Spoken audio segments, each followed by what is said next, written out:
Estudando o Nosso Lar. Autoria: Carlos Bacelli e Inácio Ferreira. Capítulo 36. Doutor, comunicou-me Manuel, o paciente agendado está à sua espera. José de Arimateia? Perguntei. Ele mesmo. Está prestes a reencarnar, não é? Sim, mas continua hesitante. Cá entre nós, não é para menos.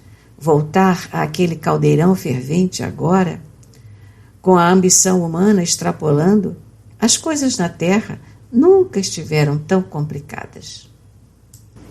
Assim falando, cumprimentei o paciente, que ao me ver chegar se levantara respeitoso. Já lhe atendo, José. Não tenho pressa, doutor, nenhuma pressa, disse, evidenciando seu desânimo em retomar o corpo carnal. Após rápida ajeitada na papelada sobre a mesa do consultório, pedi a Manuel que fizesse o paciente entrar. Sente-se, meu amigo, e não repare na desorganização. Aqui não está cabendo mais nada, nem a mim. Quantas cartas, doutor? Todas elas chegadas da crosta. Não me diga, já o disse. O que os remetentes querem com o senhor? Muitas são manifestações de carinho. Em verdade, são palavras de encorajamento e apoio. Tem muita gente boa para onde você está voltando. Não sei não, doutor. Estou com muito medo. Eu também teria. Falei com sinceridade, abrindo um espaço na mesa. Por isso vim conversar. O senhor não engana a gente. Se há uma coisa que eu nunca aprendi foi mentir. Mas ainda chego lá. José de Arimateia sorriu e começou a se abrir. Doutor, reencarnar tudo bem. Estou consciente de que mais cedo ou mais tarde todos precisarão voltar. Mas reencarnar na condição de médium? A condição de médium não pressupõe a de santidade. Todo médium, aliás, todo espírita é devedor. Mas eu fui criminoso. Ótimo. Ótimo por quê? Você colocou o verbo no passado. Não é mais e não está inclinado a continuar sendo. Eu era uma pessoa muito errada. Poderá melhor compreender os que erram. Sofri muitas humilhações. Sabendo quanto dói ser humilhado, não humilhará ninguém. Passei fome. Será um excelente fazedor de sopa para os pobres. Estive preso. Conforme preceitua o Evangelho, terá caridade para com os criminosos. Sempre fui muito assediado espiritualmente. Bons instrumentos mediúnicos começaram pela obsessão. Doutor, eu preciso lhe dizer uma coisa. Pode dizer. Eu era homossexual. Era ou é? Ainda sou. Atire a primeira pedra aquele que estiver sem pecado. Como há de ser? A necessidade de se equilibrar o fará trabalhar dobrado. Eu não tenho moral. Tem mais do que muita gente. Acredite. Estive no chão. Ninguém se levanta sem trabalhar. Assumi compromisso com muitos espíritos. Em vez de um harém, você poderá formar uma creche. Sei que serei muito criticado, principalmente pelos espíritas. A crítica é vacina contra a vaidade. Eu tenho medo de escândalo. Se não tivesse, não vigiaria para que não aconteça. Sempre tive várias personalidades. Dará um excelente médium de incorporação. Até no sanatório do senhor, o sanatório, graças a Deus, não era meu. Estive internado lá por diversas vezes. Eu era interno em tempo integral. Entrei uma vez e nunca mais saí. José de Arimateia, um homem alto e forte, de mãos enormes, levantou a camisa e argumentou. Veja quantas cicatrizes. Apanhei muito da polícia. Apanhei e bati também. Você tem ódio no coração? Não, não tenho. Você se recorda do nome de algum agressor? De nenhum. Doutor, na última encarnação eu pintei e bordei. Agora você vai bordar e pintar. Eu bebia de cair. Eu fumava de quase não parar em pé. Acendia um cigarro no outro. Estas mãos que o senhor está vendo já roubaram. Devolverão com juros o produto do roubo. Você será o que chamam de homem caridoso. Mas ser médium com esse meu jeito efeminado, o nosso pessoal também precisa aprender a ser efeminado? Sorrindo do senso de humor de José de Arimateia, respondi, a não ser tão preconceituoso como é. Certa vez, doutor, eu procurei Chico Xavier. Contei a ele parte da minha vida sexual desregrada. À época, bebendo muito, eu tinha vários parceiros. O senhor sabe, não é? Imagino. Ele me disse o seguinte, José, meu filho, vá diminuindo até chegar a um só. Ele não me recriminou. Chico não recriminava ninguém. Não me chamou de depravado, sendo que eu tinha consciência de que era. Não me deu lição de moral. E o resultado? Perguntei. Eu, que pensava ser um caso perdido, saí de lá mais animado comigo. Pela primeira vez me senti valorizado. Você fez o que ele sugeriu? Não dei conta, mas melhorei muito. Eu tenho verdadeira adoração por ele. Sempre que nele penso, me dá uma vontade de ser melhor do que sou. E isto acontece comigo também. Doutor, quer dizer, está tudo certo. Você vai reencarnar e ser médium espírita. Não dá para revogar, deixar para depois? É isto ou o chupão? Que chupão, doutor? Perguntou o paciente assustado. O planeta que vai levar vocês todos da Terra, deixando-a só para mim e mais meia dúzia de eleitos. Para os espíritas? Não. Alguns espíritas que conheço serão os primeiros da fila. Só que eles ainda não sabem. É surpresa. Eu já ouvi falar sobre isto. Será mesmo verdade? Cristalina. Para quando será? A respeito daquele dia e hora, ninguém sabe. Nem os anjos dos céus, nem o Filho. Somente o Pai. Capítulo 37. Doutor Inácio, solicitou José, eu posso deixar com o senhor uma recordação? Não se preocupe, é de coração. E sem que pudesse me esquivar, o paciente levantou-se e osculou-me o rosto, dizendo, é de filho para pai, exclamou, enxugando as lágrimas que lhe rolavam nas faces. Você me deixa desconcertado? Eu sou muito tímido para retribuir o seu gesto, José. Ore por mim, doutor, que vou precisar. Não quero falhar de novo. Confie em Jesus. E em Nossa Senhora, emendou com reverência. Maria de Nazaré há de se compadecer de mim, de todos nós. Deixando-me emocionado, José de Arimateia despediu-se e, quase concomitante, Manuel Roberto anunciava o segundo paciente do dia. Trata-se, doutor, de alguém recomendado pelo doutor Odilon, esclareceu. Por Odilon? Perguntei intrigado. É também candidato à reencarnação próxima. Mas eu é que deveria encaminhar pacientes ao Odilon e não ele a mim. Posso fazê-lo entrar? Sem dúvida. Logo que adentrou o consultório, o homem excessivamente formal cumprimentou-me, declinando o seu nome, que afinal, para respeitar a memória, traduzo por outro. Antônio José da Silva Teodoro e Castro. Esteja à vontade e, por favor, não repare a bagunça. Isto aqui está mesmo precisando de arrumação, não é? Retrucou, deixando o espírito na mostra. Faremos isto oportunamente, respondi, tentando ajeitar uma pilha de cartas prestes a cair. Então, meu amigo, em que posso lhe ser útil? O doutor Odilon insistiu para que eu viesse. Você não queria vir? Não, não é bem isto. Frequento o liceu há mais de 2 anos e de minha parte supunha desnecessário. Eu também acho. Odilon é instrutor de todos nós, falei convicto. Tem umas coisinhas, mas deixe para lá. Você pretende reencarnar? Indaguei cauteloso.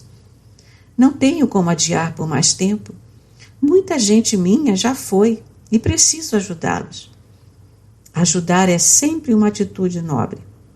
Sabe, doutor, serei espírita de novo. Que bênção! Não sei como é que vai ser, porque o espiritismo está tomando um rumo com o qual não concordo muito. Pretendo falar e escrever em defesa da doutrina. Então você será articulista. Que bom! A codificação acima de tudo. Não é, doutor? De fato, sem Jesus e Kardec, não se tem espiritismo. Sem Kardec, doutor, sem Kardec, disse erguendo o indicador da mão direita. Sem Jesus, não? Nem tanto. O espírita precisa ser mais racional. As religiões já fizeram muitos estragos no mundo. Eu não falei em religião, eu falei em Jesus Cristo. Infelizmente, porém, o nome de Jesus está vinculado à fé religiosa. O caminho é a ciência. Chico Xavier, doutor, eu tenho profundo respeito pela figura humana de Chico Xavier. Ele foi e é um apóstolo da doutrina. Eis uma das coisas com as quais não concordo com o Dr. Odilon e não vou concordar com o senhor. Não? Perguntei como a solicitar confirmação.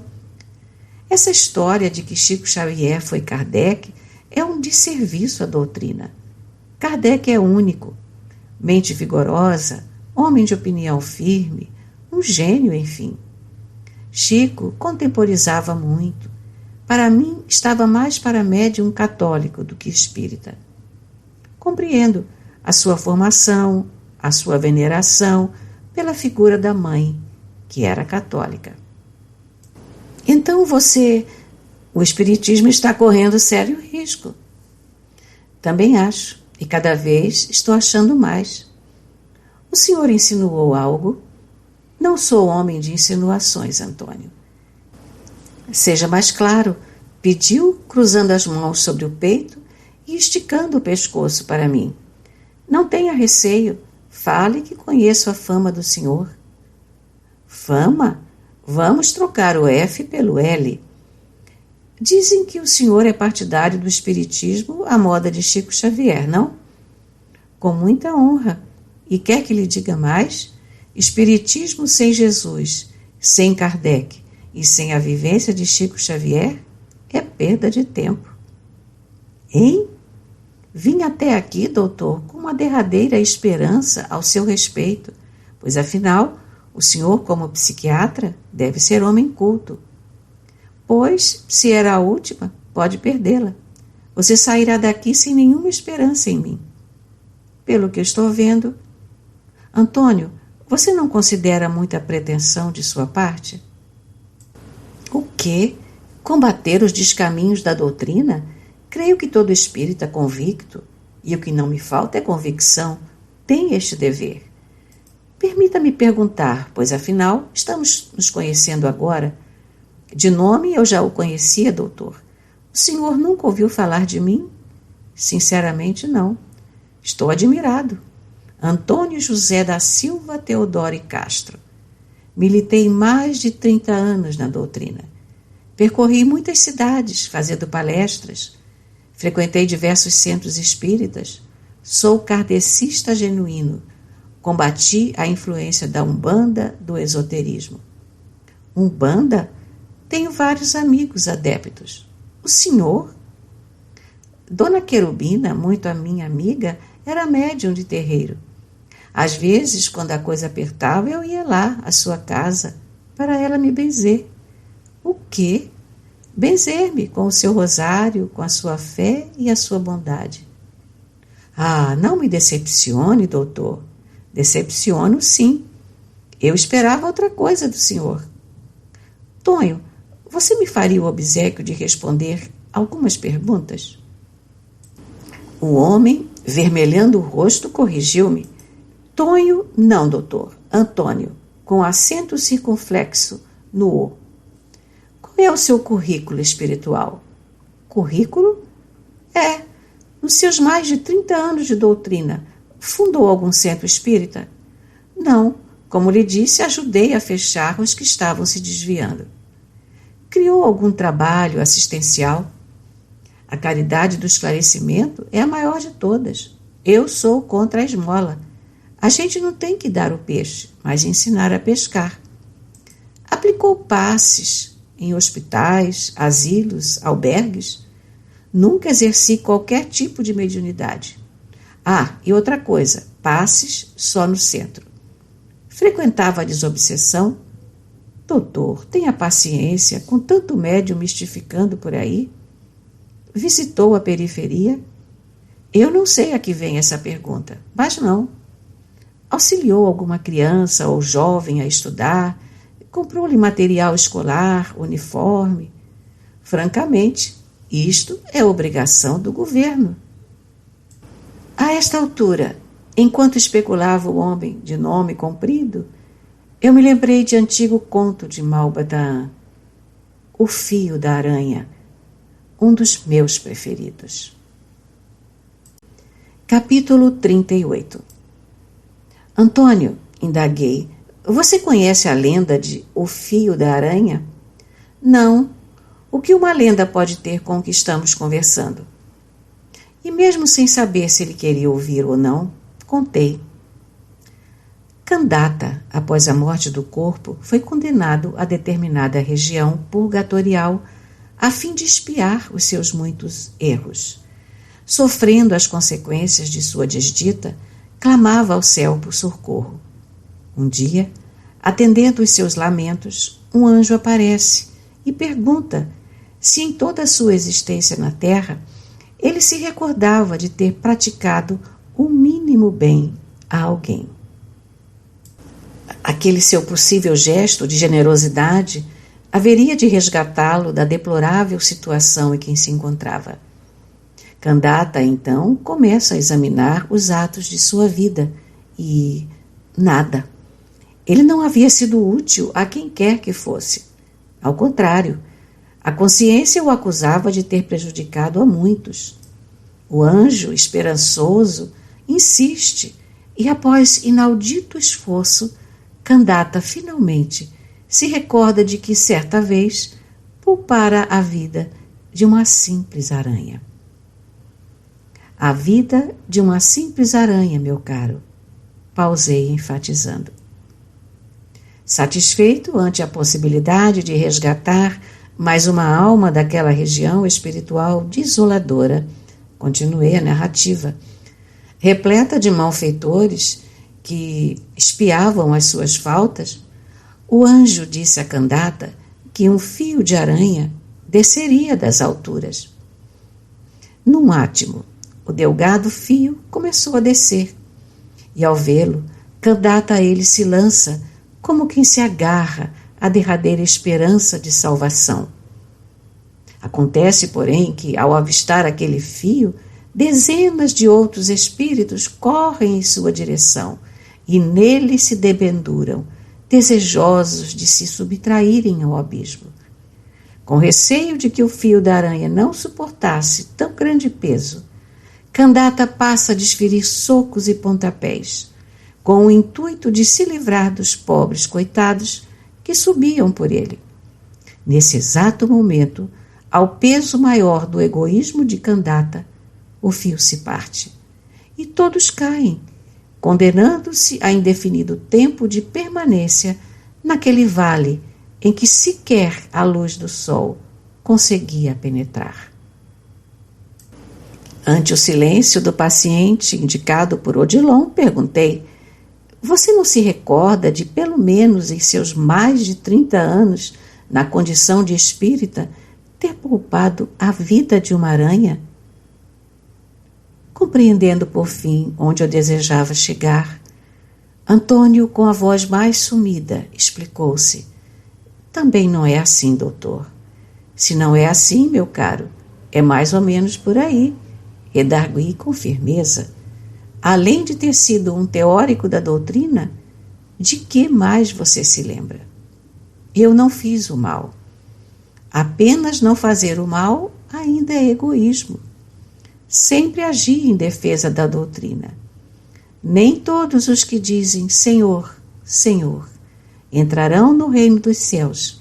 Apenas entrará aquele que faz a vontade de meu Pai que está nos céus. De maneira geral, e o senhor há de concordar comigo, as pessoas desconhecem Kardec. Estou me referindo aos próprios espíritas. Aquele, pois, que ouve estas minhas palavras e as pratica, será comparado a um homem prudente que construiu sobre a rocha sua casa. Estarei de todo errado?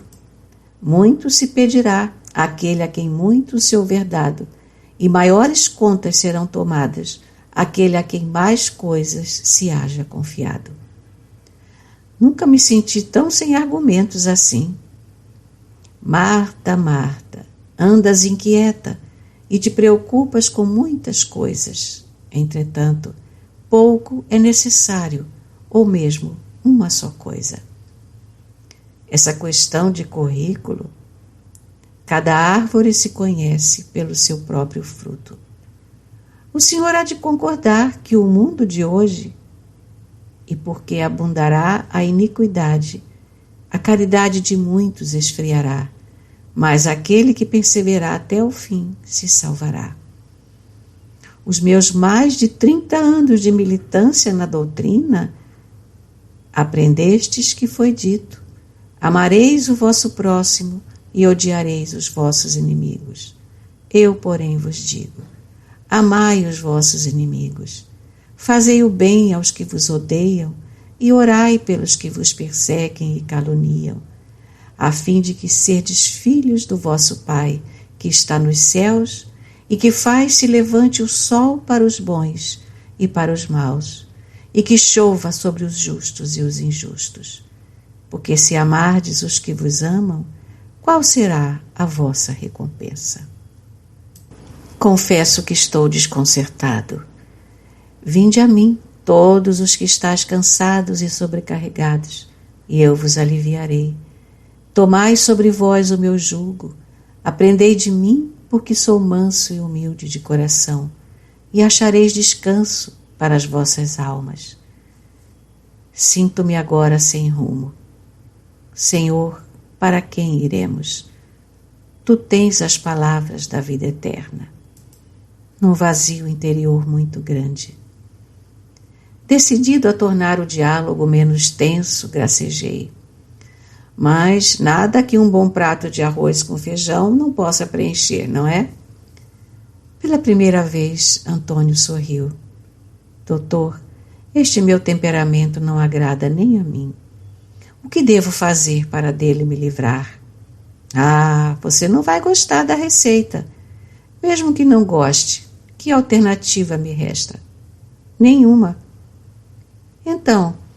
Então, meu caro, antes de você reencarnar, adie a sua volta ao corpo, pelo menos por mais 1 ou 2 anos.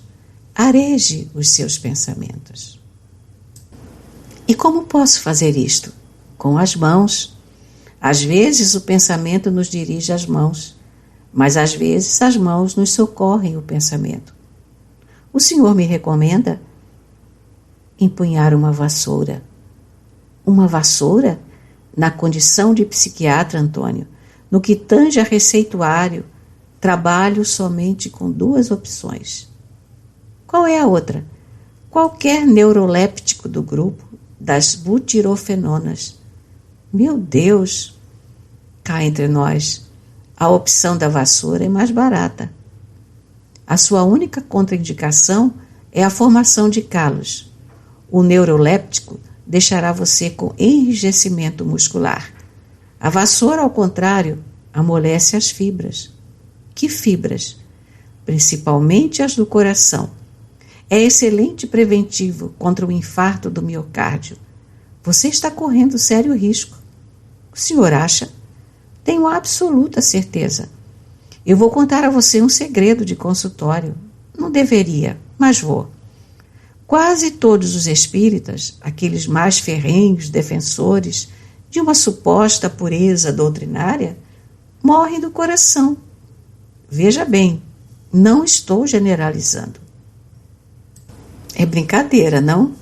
As estatísticas não mentem. Esse pessoal que enche a boca para falar de Kardec, sem Jesus no coração, todos caem fulminados. Foi assim que eu desencarnei, doutor. Está aí, uma prova viva, ou melhor, morta. Desencarnei com 61 de idade. Aquela falta de ar, e como a turma jovem costuma dizer, fui. Quando acordei, eu já tinha vindo. Exatamente. Nunca vi nada mais rápido. Uma verdadeira rasteira. Antônio, é de se notar pelo desdobramento de nosso diálogo, já havia perdido toda a pose inicial.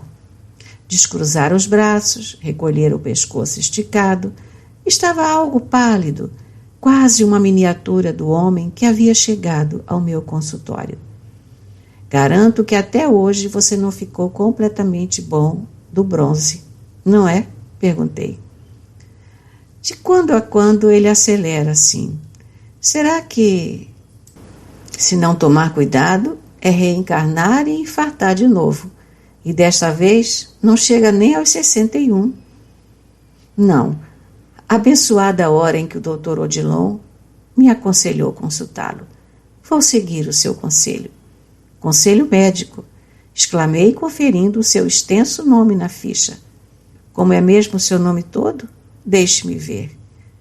Tonho, doutor, antecipou seu paciente. Toninho, pronto. Fica mais simpático e afetuoso. Nem para você, nem para mim. O homem desatou a chorar e explicou. Era como minha mãe me chamava. Toninho. Jamais deveríamos deixar de ser os meninos que em nós as nossas mães sempre amaram. Deveria existir uma lei, Toninho, que nos impedisse de crescer por fora antes que houvéssemos crescido por dentro. Assim, em vez dos meninões que somos, seríamos grandes meninos. Concorda? Antônio José da Silva Teodoro Castro não estava em condições de responder. Capítulo 39. Novamente estávamos reunidos para os nossos estudos sobre o livro Nosso Lar, considerado por todos nós como significativa vitória do mundo espiritual na integração dos dois planos da vida. Antes que as atividades estivessem em início, começamos a dialogar a respeito da importância da obra que André Luiz, representando a falange do Espírito da Verdade, conseguira agrafar com síntese e substância, continuando na tarefa de despertar consciências adormecidas. Como é importante para o homem, estando ainda encarnado, saber o que realmente o espera além da morte do corpo, considerou Domingas. Sem dúvida, minha cara, concordei. Ter algum conhecimento da vida, por mínimo que seja, como ela é nas dimensões espirituais, faz com que o espírito modifique os seus pensamentos e, consequentemente, as suas metas e prioridades. E isto é tudo, doutor, comentou Odilon. Em tempo algum da humanidade, foi dado ao homem conhecer tanto a respeito de si mesmo quanto agora. O que, por outro lado, convenhamos, aumenta enormemente a sua responsabilidade no que tange à própria qualidade existencial. Não basta conhecer, não é? Observou Modesta. É preciso saber o que fazer com o que se conhece. Esta é a nossa preocupação, frisei. Muitos de nós, adeptos da doutrina, infelizmente não têm utilizado o que já conhecem em benefício próprio. Uma vez despertos, outro não deveria ser o nosso objetivo, que não fosse o de concentrar esforços no campo da renovação íntima. O espírita, em geral, deveria preocupar-se diuturnamente em ser bom. Sabe, doutor, interveio Manuel Roberto, de certa maneira eu tinha medo de aumentar os meus conhecimentos. O pouco que já sabia era mais do que suficiente para que deixasse de me preocupar com a vida alheia. A não ser para auxiliar, exclamou Domingas. Exatamente. Simples leitura das páginas de O Evangelho segundo o Espiritismo nos cumula de grandes responsabilidades. É por isto que eu não entendo tanta discussão e conflitos em nossos arraiais, considerei, com tanto a fazer no mundo de nós mesmos. Como Chico nos disse certa ocasião, lá no Abacateiro, o Espiritismo nos revela na condição de uma casa completamente em ruínas, abandonada há séculos, recordou Domingas. Estamos numa doutrina de autoconhecimento, emendou Modesta, e o que é mais importante, autoconhecimento à luz do Evangelho do Cristo, a fim de que, com o conhecimento de nossas imperfeições, sejamos misericordiosos para com o próximo. Correto, Domingas, disse eu, porque em matéria de autoconhecimento não temos muito a conhecer, além de nossos equívocos. Primeiro, doutor, redarguiu Odilon, a constatação de nossa imortalidade. Sim, mas da imortalidade que não temos sabido valer as nossas aspirações de ordem superior. De que valeria ao homem ser imortal e continuar sempre na mesma? Aí é que entra a importância do esclarecimento, elucidou o instrutor. O Espiritismo, sem qualquer laivo de fanatismo, é um divisor de águas em nossos destinos. Com base nesta conversa preliminar, considerei, se vocês concordarem, falarei hoje sobre o excepcional conteúdo do capítulo 21 de Nosso Lar. O que ele aborda? Eu não me lembro. Em sua segunda parte, fala da experiência de Dona Laura e Ricardo, que certa vez desejaram ter acesso ao patrimônio do passado. Ao conhecimento de suas vidas anteriores? Exato. Será ótimo, doutor, concordou Odilon, pois afinal de contas é muita curiosidade em torno do assunto. Consultando o relógio, a coordenadora atalhou. E, por sinal, está na hora. Vamos? Os integrantes do painel se acomodaram, o público presente silenciou e, após breve oração proferida, explicou Domingas. Hoje, o nosso caro doutor Inácio Ferreira, que está conduzindo os estudos em torno de Nosso Lar, abordará um tema alusivo ao patrimônio moral e intelectual do espírito. Entre os espíritas, seja na Terra ou aqui mesmo, impera certo modismo. Quase todos querem saber o que foram e o que fizeram em vidas anteriores. Neste sentido, quase todo mundo espera uma revelação.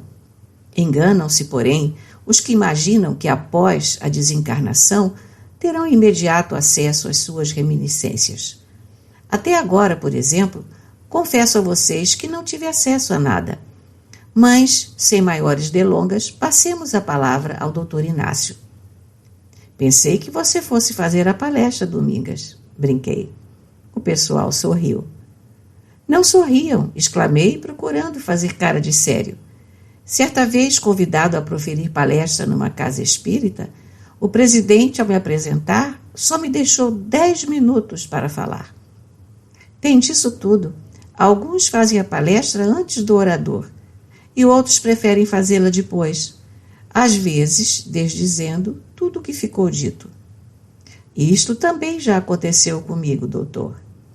Domingas, aos médiuns como você, costuma acontecer de tudo. É verdade, eu sou testemunha do tanto que você apanhou para servir como médium. Sinceramente, não sei como aguentava.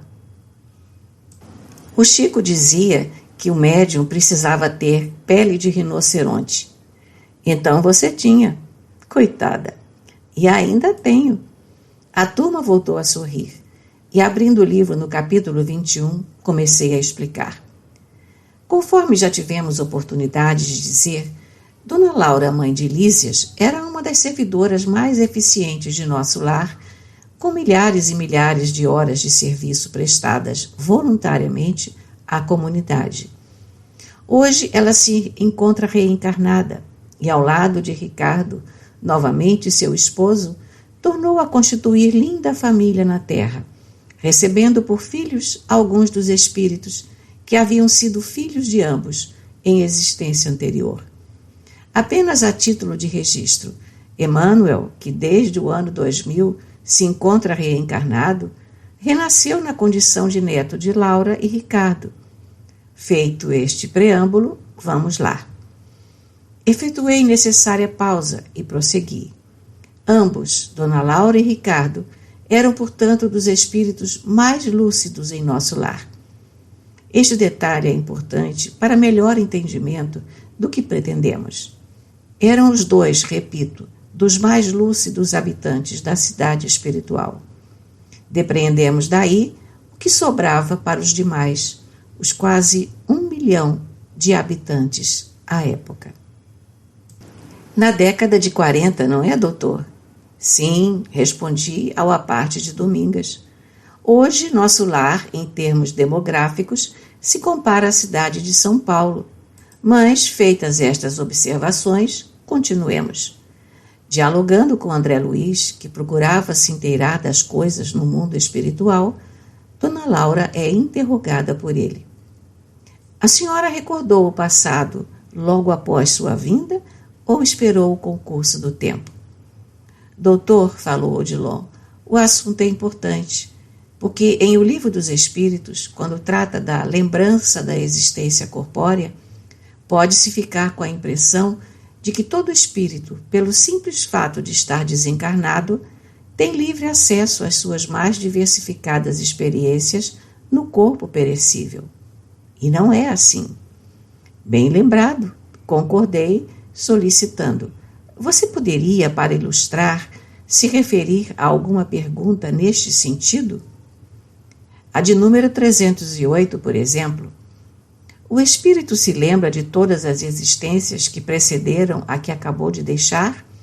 A resposta é a seguinte: todo o seu passado se desenrola diante dele, como as etapas de um caminho que o viajante percorreu. Mas, como já dissemos, ele não se lembra de uma maneira absoluta de todos os atos, recordando-os apenas na razão da influência que tenham sobre o seu estado presente. Quanto às primeiras existências, as que se podem considerar como a infância do espírito, perdem-se no vago e desaparecem na noite do esquecimento. Excelente, disse. Permita-me enfatizar o trecho. Ele não se lembra de uma maneira absoluta de todos os atos, recordando-os apenas na razão da influência que tenham sobre o seu estado presente. Mas, saliento, tal recordação não pode ser generalizada. A irmã Domingas acabou de nos dizer que não se lembrou ainda. André Luiz, uma mente vigorosa, um homem de intelecto avançado, justifica a pergunta que fez a Dona Laura. Perdoe a curiosidade. No entanto, até agora ainda não pude conhecer mais detidamente o que se relaciona com meu passado espiritual. Não estou isento dos laços físicos? Não atravessei o rio da morte? Certos esclarecimentos dos espíritos, mormente os que se referem à reencarnação e à desencarnação, se constituem a regra geral. Possuem as suas exceções, e cada caso tem as suas peculiaridades, observou Odilon com precisão. Não podemos dizer que, de maneira invariável, tudo se aplique a todos no mesmo instante. Meditemos, interrompi a palavra da coordenadora, no que Dona Laura diz a André Luiz. Portanto, somente a alma, muito segura de si, recebe tais atributos como realização espontânea. As demais são devidamente controladas no domínio das reminiscências, e se tentam burlar esse dispositivo da lei, não raro, tendem ao desequilíbrio e à loucura. Está mais do que claro, endossou Modesta. Não basta ao espírito desencarnar para que tenha conhecimento de todas as suas existências pretéritas. Ainda mais detalhadamente como se pensa, exclamei. A lembrança invariável e absoluta das vidas passadas pelo espírito que deixa o corpo é mito. Capítulo 40. Dando prosseguimento aos comentários em torno do assunto, chegara finalmente ao ponto que desejava. Em resposta às perquirições de André Luiz, a mãe de Lísias diz que, a determinada altura de suas reminiscências espontâneas, em torno das vivências passadas, começou a experimentar perturbações de vulto. Vejamos como, de fato, não estamos preparados para a lembrança integral do que fomos e fizemos. Então, ela e seu esposo Ricardo resolveram consultar um assistente, que os encaminhou aos magnetizadores do Ministério do Esclarecimento.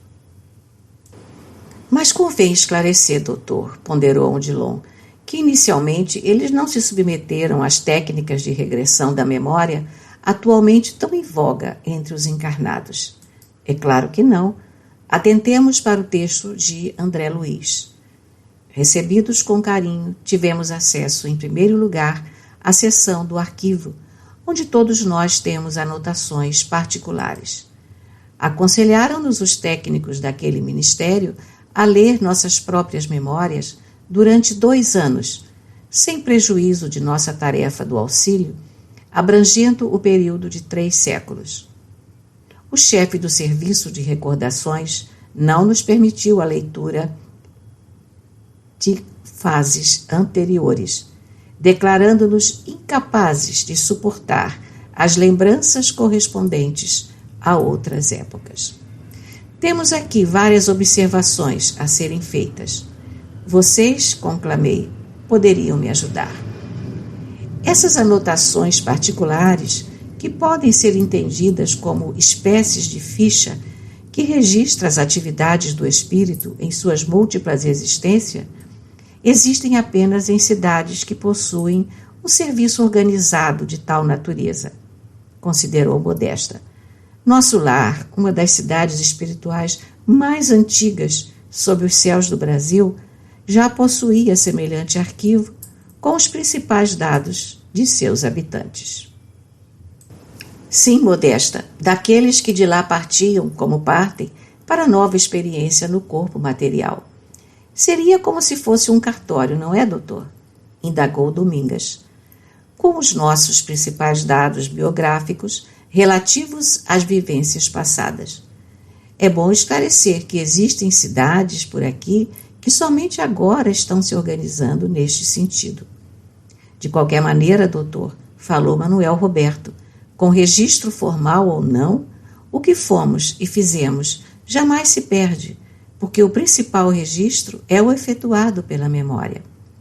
Sem dúvida, com certeza, Dona Laura e Ricardo eram habitantes de nosso lar desde algum tempo.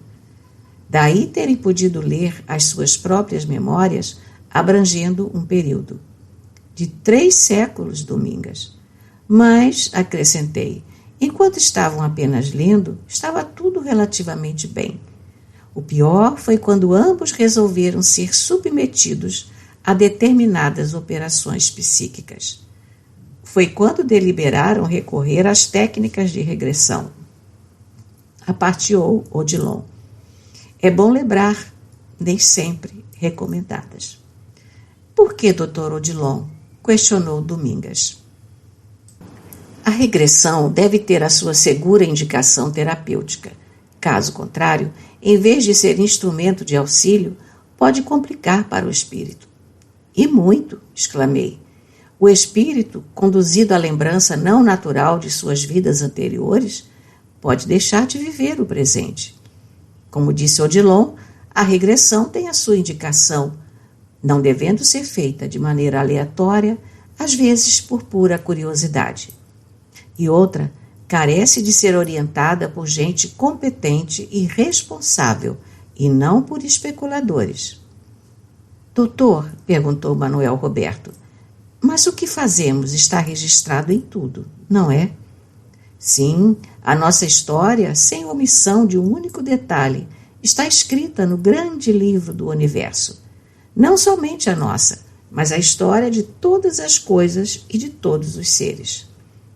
São os que alguns denominam de registros akáshicos, explicou o instrutor.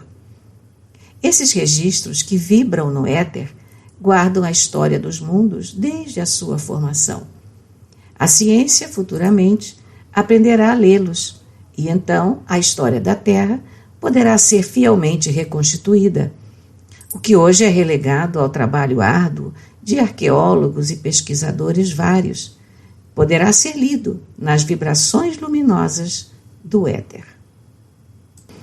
Então, os equívocos e distorções poderão ser reparados, não é? Os erros de interpretação dos acontecimentos? Sem dúvida, Manuel. Por este motivo, as Escrituras dizem que nada há oculto que não seja revelado. Retomemos a narrativa de André Luiz, solicitei aos amigos, com o propósito de não nos afastarmos em demasia do conteúdo do texto que desejava colocar em destaque. Diz aqui: os espíritos técnicos no assunto nos aplicaram passes no cérebro, despertando certas energias adormecidas. Ricardo e eu ficamos então senhores de 300 anos de memória integral.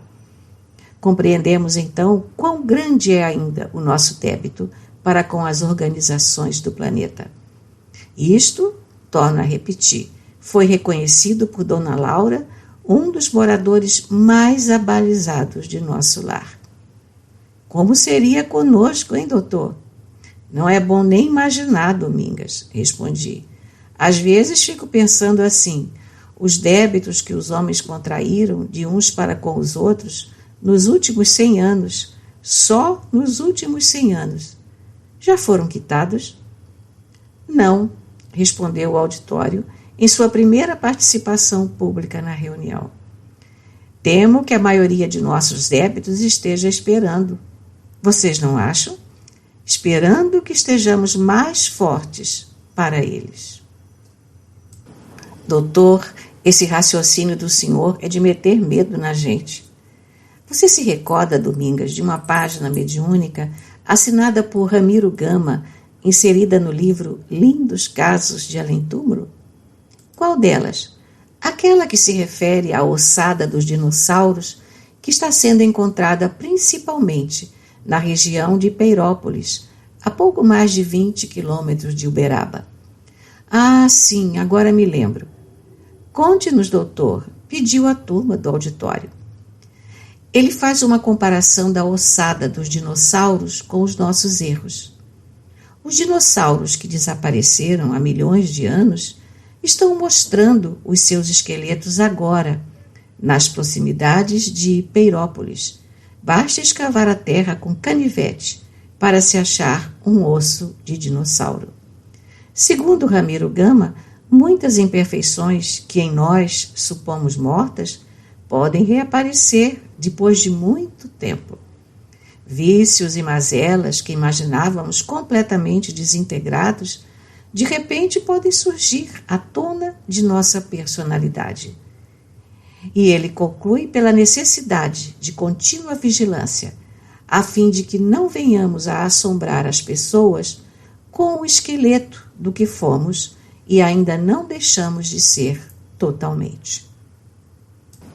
Se saírem da tumba, gracejou a coordenadora, tem um esqueleto suficiente para assombrar o mundo inteiro. Domingas, esta é uma das poucas vezes que você não está exagerando. Eu sei disto, doutor. O pessoal emitiu um sorriso pensativo. Retomando, porém, o fio da meada, disse: quantas atrocidades teremos cometido no último século com os nossos semelhantes? Em quantas oportunidades teremos sido mais verdugos do que vítimas? Sem mencionarmos as 2 grandes guerras mundiais, atalhou Domingas, que aconteceram praticamente no decurso de 30 anos, tivemos no mundo todo dezenas e dezenas de outras guerras com milhares e milhares de mortos. Simplesmente mortos? Não, Além do número de vítimas, é claro, o que impressiona é a requintada crueldade com que um homem na guerra se lança sobre o outro, do homem que se diz civilizado. Certo ditador na Uganda, durante apenas 8 anos em que esteve no poder, ordenou a morte de mais de 300.000 pessoas, informou Modesta. Recentemente, na Bósnia, 8.000 muçulmanos foram mortos, lembrou Manuel Roberto. Os números são alarmantes. Mais de 6 milhões de crianças morrem de fome anualmente, considerei. Vocês já imaginaram o tamanho dessa guerra? As armas utilizadas são as da indiferença e do egoísmo. Será que não achamos que tal genocídio ficará sem punição?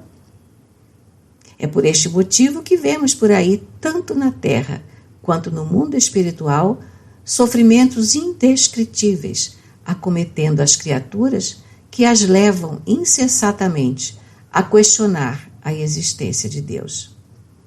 Enquanto todos refletiam, acrescentei: baseados nisto, o que temos para lembrar o passado, hein?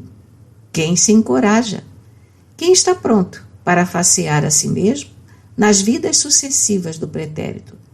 Nem é preciso recuar muito, não. Dona Laura e Ricardo recuaram 300 anos e foram aconselhados a parar. Inácio, somente na noite de São Bartolomeu, de 23 para 24 de agosto de 1572, cerca de 3.000 protestantes foram mortos. Nas ruas de Paris, o sangue escorria como água de chuva. Pois é, Modesta, as guerras religiosas ao longo da história sempre foram as que fizeram mais vítimas. Se os espíritas, que se consideram bons, massacram os próprios companheiros, que como eles não pensam, exclamou Domingas. Nem Jesus Cristo aceitou ser chamado de bom, minha cara. Os espíritas são os mais devedores, acredite. Antes eu não acreditava, doutor, mas agora o senhor, quando bate na gente, está coberto de razão. Eu não bato em ninguém, eu apanho junto. E vou dizer a você, uma tunda por dia é pouco. Tem gente que precisava apanhar de hora em hora.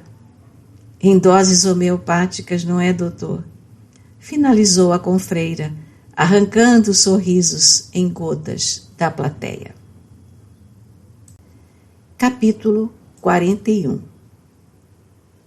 Como sempre, ao término do painel, sob a coordenação de Domingas, vários participantes vieram conversar conosco mais diretamente. Que bom seria, doutor Inácio, disse uma jovem, se pudéssemos estudar com o senhor toda a coleção de André Luiz.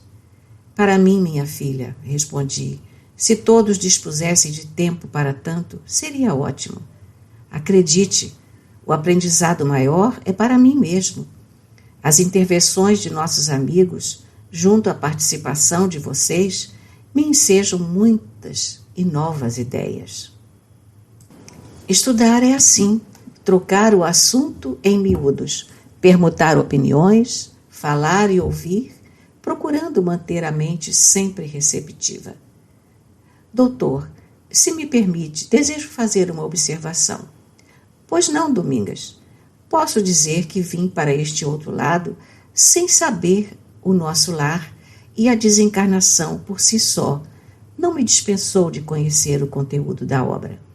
Estou verdadeiramente fascinada. Estudar o referido livro de André Luiz, neste outro lado, como nos está sendo dada a oportunidade de fazer, equivale ao homem encarnado estudar um compêndio sobre história, por exemplo. Concordo com a nossa coordenadora, aparteou a senhora das mais participativas do grupo. A maioria das pessoas deixa a terra sem que, na maioria das vezes, nada conheça, além da cidade em que nasceu. Então, os envelopados... Os envelopados? Reagiu a irmã Domingas, revelando-se surpresa. É, a turma lá de baixo. Eles não têm que demonstrar estranheza se aqui estamos fazendo o que deveríamos ter feito por lá. Estamos aqui no além, mas, a rigor, o conhecemos menos do que conhecemos a própria Terra. Interessante, exclamou um que, abanando a cabeça, só se manifestava deste jeito. Tanto que o apelido dele era justamente este, interessante. Estamos neste ponto, reafirmei. Sabemos menos do mundo espiritual que da Terra. Agora vejam, o planeta é uma circunferência delimitada, com aproximadamente 12.750 quilômetros de distância. Doutor, qual seria o diâmetro do plano em que nos encontramos? Perguntou um rapaz. Interessante. A turma sorriu do nosso monocórdio amigo e respondi, da chamada dimensão umbralina, compreendendo todas as suas subdimensões, seria aproximadamente 3 vezes mais, ou seja, quase 40.000 quilômetros. É chão para burro, exclamou o autor da pergunta. Interessante, tornamos a ouvir entre discretos sorrisos. Mas mesmo num estado assim, não é, doutor? Muita coisa fica para trás. Ah, perfeitamente, respondi à observação da coordenadora. Não dá para esgotar o assunto, não. O senhor se recorda de alguma coisa que ficou para trás num dos capítulos já estudados? Sim, de muitos pontos que, evidentemente, poderiam ser mais bem explorados. Um deles, doutor, solicitou Domingas. Após pensar rápido, respondi. Por exemplo, quando estudamos o capítulo 6, aquele que André Luiz, estando hospitalizado, recebe a visita do ministro Clarencio. Exatamente. Ele se queixa e, mesmo sendo médico, como todo paciente, faz uma chantagemzinha emocional. Terminando de ouvir as suas lamúrias, está lá escrito assim. Clarencio, contudo, levantou-se sereno e falou sem afetação. O que o senhor enxergou nesta frase? Ela não tem nada, objetou a senhora de inteligência vivaz. Olhando de um lado para o outro novamente, vigiando os movimentos de Odilon, elucidei. Com o perdão da palavra, eu enxerguei as nádegas. As nádegas? Quase que perguntaram em coro. É claro, se Clarencio se levantou é porque ele estava sentado, e se estava sentado, o espírito tem nádegas. Concordam? Interessante, tornou o nosso arranhado e humanizado disco de vinil. Interessante o quê? As nádegas? Balbuciou um dos moleques, levando todo mundo a gargalhar. O ministro Clarencio não estava lá levitando, não. Disse procurando controlar a turma. Como qualquer mortal, ele estava sentado. Isto nos leva a inferir o quê? Que não faltam cadeiras no mundo espiritual, respondeu alguém. Nem camas, porque André Luiz estava deitado, observou outro. Que espírito não é uma jumaçazinha que ande deslizando por aí, intrometeu-se mais um. E que, evidentemente, disse eu, com todo o respeito, que o ministro não estava despojado da região glútea. Interessante. E emendei, que ele é humano, que somos todos humanos, a menos que dentre vocês haja alguém desprovido dos músculos glúteo, máximos, médios e mínimos. Doutor, perguntou a coordenadora, quase não se contendo, o senhor vai colocar isso em livro? O quê? Os glúteos? Vou sim, por que não? O pessoal do contra, deixe o povo discutir se espírito tem nádegas ou não, Domingas. Isto parece não ter importância nenhuma, mas é importantíssimo para a compreensão da anatomia dos defuntos que somos nós. Temos ou não temos o direito de manter as nossas nádegas e tão enrijecidas quanto possível? Interessante, atalhou o boquiaberto companheiro. Qualquer coisa a gente pode organizar uma passeata, doutor. Pronto, tem gente infiltrada aqui. E com faixas, com dizeres à altura de alto lá. Aparteei com a turma a se contorcer. Reivindico para mim o direito de sugerir os ditos a serem estampados em defesa do bumbum, pois, afinal de contas, estamos desencarnados e não descarnados. A esta altura, com a aproximação de Odilon e Modesta, atraídos pela nossa algazarra juvenil, entramos em silêncio. Sobre o que conversavam? Perguntou Modesta, que sorriam tanto. Deixem-nos participar também, surpreendeu-nos o instrutor, passando amistosamente o braço sobre o meu pescoço. Sabem o que é? Tentei explicar, piscando para a turma. Nós estávamos a falar sobre a fisiologia complexa de certos músculos esqueléticos, que não pertencendo propriamente à região lombar, nem tampouco à parte posterior da coxa. Ah, doutor, simplifique, sobre as nádegas, exclamou Odilon, a quem positivamente nada escapava. Entre sorrisos que se multiplicaram, confesso que só pude escutar a fantasmagórica voz, repetindo feito um badalo. Interessante. Final do livro Estudando o Nosso Lar.